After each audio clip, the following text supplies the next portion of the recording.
Moje omiljeno mirišljavo ljubičica jesenja. Pomirišite kako miriše. Šta kažete? Prava ljubičica. Ove ljubičice se sade u jesen. Sadi se na razmaku od 20-30 cm.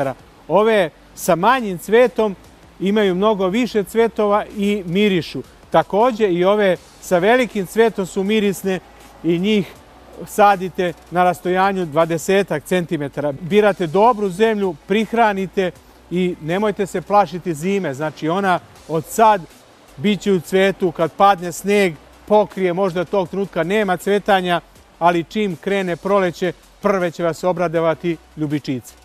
Da se ove velike viole ili ljubičice ne uvrede, i one jako lepo mirišu, imaju, kako kažu, boje sa okom. Znači u sredini imaju drugu nijansu.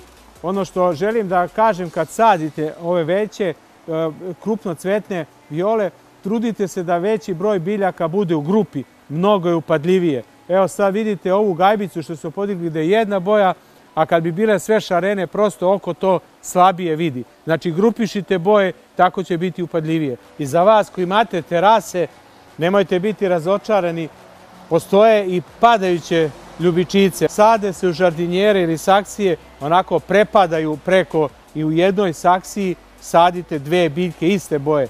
Otprilike ako je žardinjera ona 60 cm, trebaju dve biljke. Podelite drugima, budite hortikulturni, cvetni pozdrav!